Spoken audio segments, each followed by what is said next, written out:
And I mean, Transferwise, for example, no one thinks it as a game because it's not a game.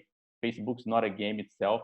But if you use the game thinking methodology, or think of it like a game designer, as a system thinker, you can see there is things to learn there. People are getting better at something that is clearly or not a mastery path there.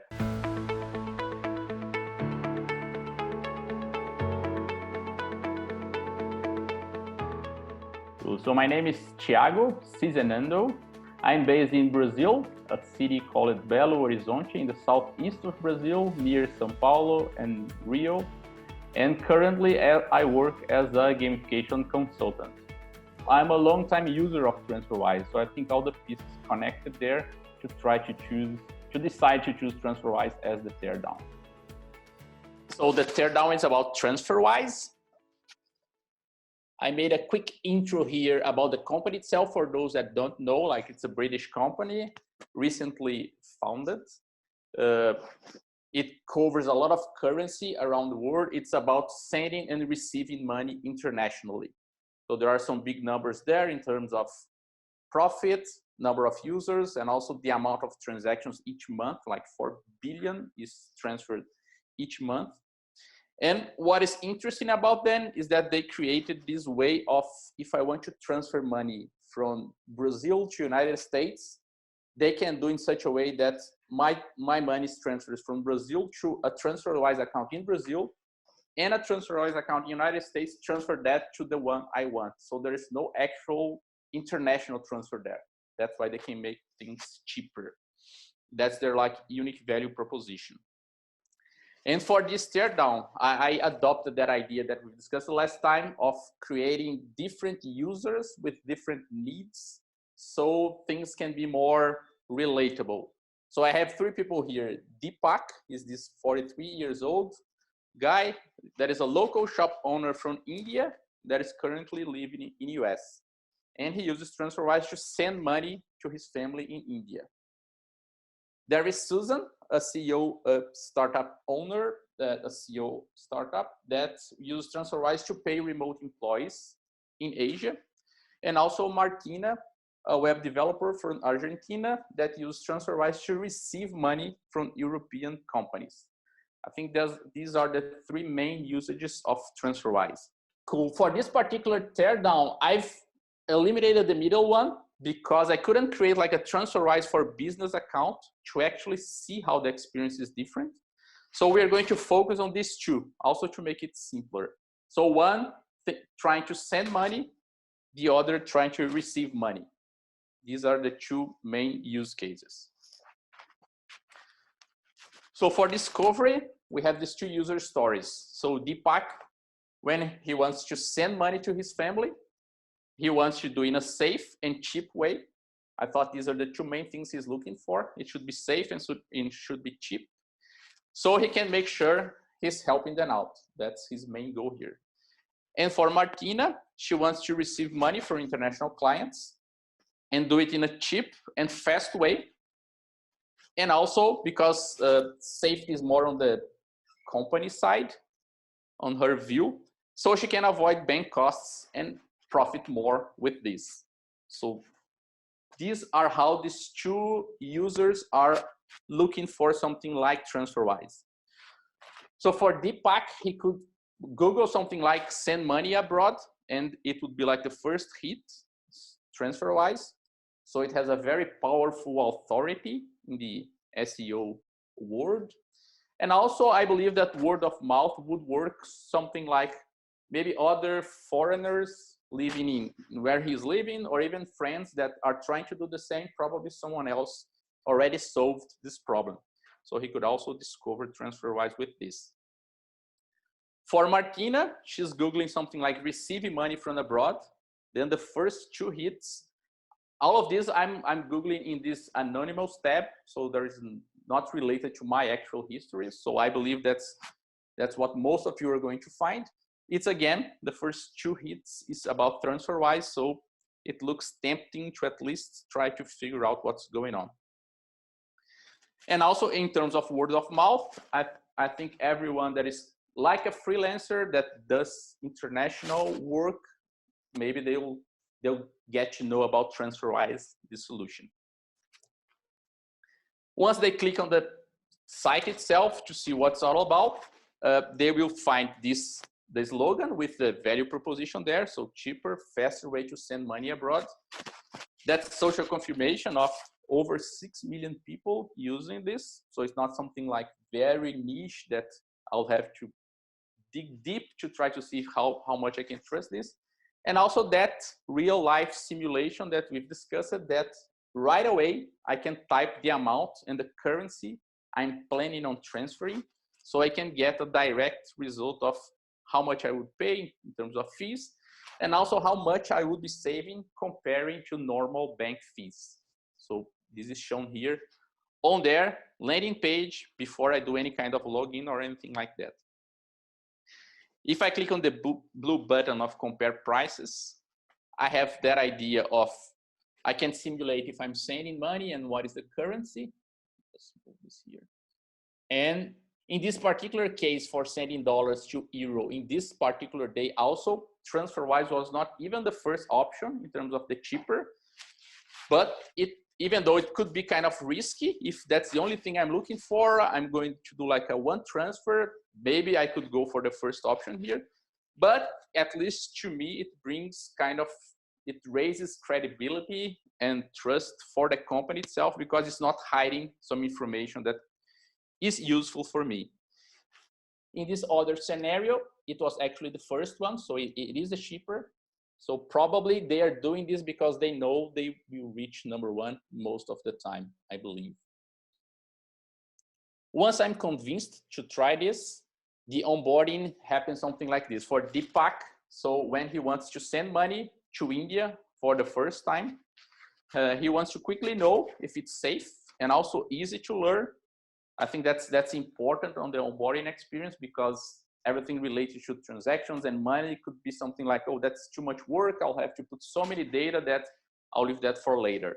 So being easy, it's a plus here. So he can stop looking for alternatives. And for Martina, something similar in terms of when she wants to receive money from abroad for the first time. She wants to quickly know if it's cheap and easy to learn, so she can stop looking for alternatives. Both scenarios, once they are onboarding, that's the first screen. They simply have to type the amount. In this case, for those that are sending money. So they type how much they are sending, with which currency. The help button, I think I've mentioned it last time. I think it's nice here because it's small, it is discreet, and it gives me the confidence that I really don't need it. Don't worry, it's like, don't worry, the whole process is easy. You will handle this. But if you need, we are here to help. So gives that feeling that that's not easy. I can see the steps here on top, so that should be easy. Second one is personal information. So it's kind of onboarding personalization, even though it's mandatory in this kind of transactions, because I'll have to input my personal data and also the data from people that are getting the money. But it's there. At the end, I'll have an account with my name and my data, so they can do things with this. Filling the details here. In this case, I've skipped some of them because, as I told you guys, I've already onboarded this some time ago. I was trying to simulate this here. And this is one of the completion screens in terms of if I'm sending money, I can follow here all the meaningful events that happen with my money until the green status is reached, when I know that my transfer is complete. So I mean, the progress is clear, and I know that what I wanted, it was done as intended. And in this case, I mean, it was very fast. In 2 days, the transfer was completed. Also, for the first transfer, I mean, it's for all transfers, but for this experience of the first transfer, I get this email every time letting me know all the steps that are happening. Something like, don't worry, your money is already with us. We're transferring to where you want. For habit building, I was trying to figure out what is the actual habit that we're building here for this app. And I came up with these two options here. For Deepak, every time when he makes some extra money, he wants to send it to his family in that safe and cheap way, so he can help them out and feel good. And for Martina, every time she finishes an international project, she wants to get paid so she can pay her bills and also start a new project as soon as possible, something like this is finished. And I did these two habit building loops here that I don't think it's as rich as something like Hello Nikki, where you have a lot of different triggers and engagement loops. I try to go for the main one. So I think for someone like Deepak that is sending money, every time the trigger is to send money to his family, for example, his repeatable and pleasurable activity is find the best transfer date, so he can actually play a little bit there to make sure he's sending money with the best ratio possible, so he's losing the least amount of money. So he can build this skill of transferring things safely and cheaply, that every time he finishes the process, get this feeling of this is being built. And I believe that he's creating this sense of saving transfer money. So he knows that every time he uses Transferwise, he's building that pot of money that he's actually saving by doing this kind of transactions. These are some of the feedbacks he can get in the process. So once the transfer is completed, he can see something like, in this particular case, the fee was 0 because of some particularities, but every time he will know that he saved more money than if he used another option. And for Martina, the trigger is every time she has to receive money from abroad, the action she has to do is to find the available currency conversion. So if she's getting out always from the same source, that's not a problem. But if I'm doing work for different companies in different countries, I have to make sure I cover this action of finding if it's available, so I can get what I want, that is to do a fast and cheap transfer. And not sure if it's a long stretch here, but she gets this feeling of she's always expanding her work options in terms of she's more confident to know that, oh, I can easily work with Sweden or Nigeria because I know they can easily transfer to me with my currency. That's some kind of email that she can receive telling exactly who transferred and what amount and what day is going to be on her account, with details of what was the transaction about. And for mastery, I have these two user stories here. For Deepak, when he saves money with international transfer, he wants to share the news with friends and family, so he can educate them on the best alternatives for this. In this case, that he's more like a pioneer in his area, but I mean, he's already saving so much money. That's the skill he's building in the whole experience, like being a specialist in saving money when transferred abroad. And to Martina, every time she starts working with new companies, she has to do this convincing to use Transferwise, because that's what she's already a master of, so she can keep getting these fast and cheap transactions. So to her, she's getting very good at receiving money from different countries using this same platform. So that's why if she can convince companies of this, that's good for her. And that's why I analyze here on Mastery, their referral program. So on Transferwise, if you invite a friends or family to the platform, they automatically get 15 pounds. That's the default currency there to use on Transferwise. And as soon as they do the first transfer over 200 pounds, you get also 15 pounds to you. So it's like a everybody wins scenario. And how does that sound to each one? For Deepak, it's something like I know Bharat and Nihal also transfer money to India. If I tell them about TransferWise, it's a win-win scenario. So he became a master of this experiencing of transfer money cheaply. That's a no-brainer for him to referring other people there. And to Martina, something like when a new international client asks me how I would like to be paid, I'll tell them about TransferWise. Because if they don't use it, they decide to use it, she also gets the referral bonus of convincing this company that's the best and cheap way, and to her also it could even be profitable. Teardown Summary. So what TransferWise does well? I listed here the authority. So certainly they're doing something very good in discovery because they have top hits on Google. And the value proposition on the landing page is very efficient and trustable. Also that small real-time simulation they have on their landing page, I think it's very effective in terms of testing right away what is the actual numbers you're talking about, because I think everyone is a bit suspicious with money and banks and transactions that there are some hidden fees here and there. So this is like right away, that's the money we're talking about. In the app itself, the transactions are easy. So even though it can be sound something like, oh, an international transfer should be something very troublesome, there are a lot of information to input. In this case, they make the whole process looks easy. And the referral program is robust in terms of getting money, giving money, so I think that works. And what they're not doing so well. First, I listed here, I think it's the main thing is the re-engagement triggers. So after you do the main action of sending or receiving money, there is nothing much else you can do there. So I think something like external triggers, like, oh, the US dollars are in its lowest value ever.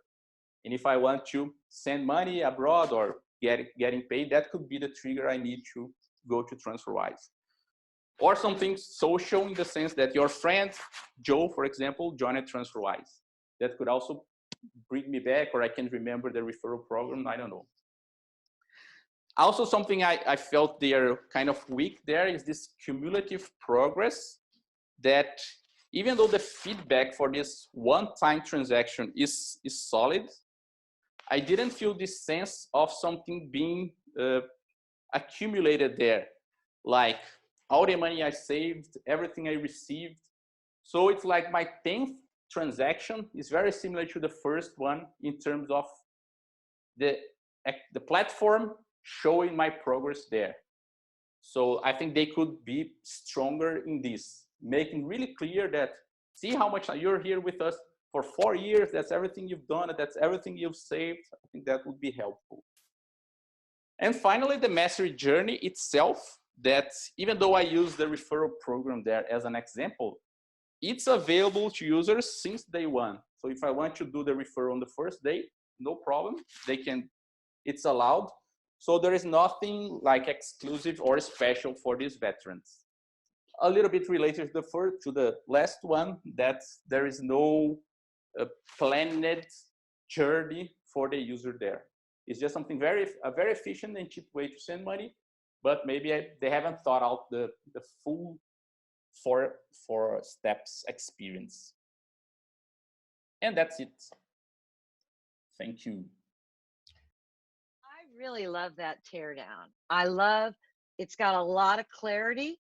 TransferWise is simple, but the interactive features in it and the feedback that it gives about rates are so anchoring and so tapping into what people need to feel like they're making a smart decision. Yep. Exactly. Totally agree. Yeah. So as now that you've completed the Game Thinking certification course and you've built this teardown and digested that, how are you using these tools moving forward in your own work? Because I know you have many different kinds of projects.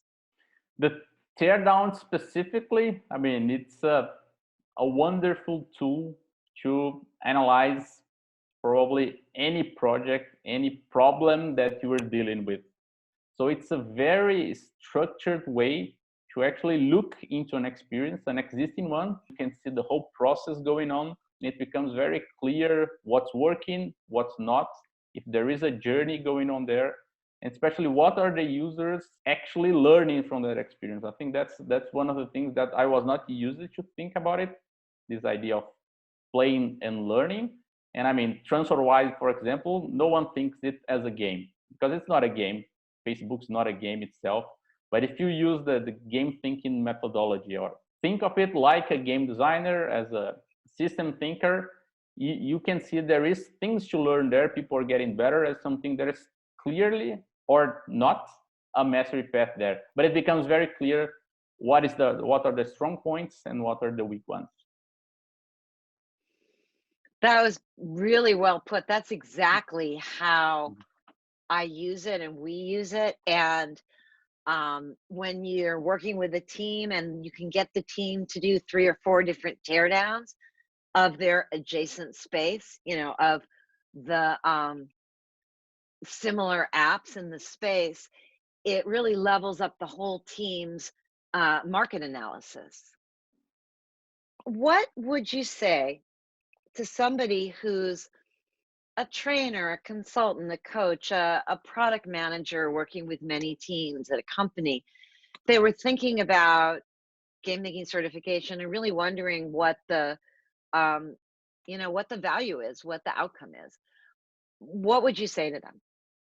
Do it, learn it, because it's a very robust method to problem solving. I've encountered during my days a lot of consultants that they don't actually have a method for the things they're trying to do. They have pieces here and there. And I consider game thinking as a really good and robust method to this. Are there other parts of the experience that for you were meaningful, like the connection with the other coaches? Definitely, that was a very nice addition to the whole process. We were connected with people in Europe, people in Asia. I'm here in Brazil. So different cultures. Sometimes we're trying to do similar things. And I think this approach of connecting the game design part of it, plus the UX UI, things that I thought I knew enough to get it started. But even then, it's very nice to see a lot of tips and speed bumps that we can get into. So a lot of learning there. But then the design thinking structure, the process, the iterative back and forth, that's like the main structure of the process. And then the system thinking, as we mentioned before, as something that these 4 things connected indeed create something very robust. So it was nice to see one of the classmates were applying to a board game, and then for workshops I were doing something on the finance sector with an app. So, and we were all talking about the same thing, the same method. Want results like this for your project or your client's projects? Hop on over to gamethinking.io/programs to learn how you can work with us. We can help you get to product market fit in record time and build products that keep your customers coming back again and again. The link is in the description.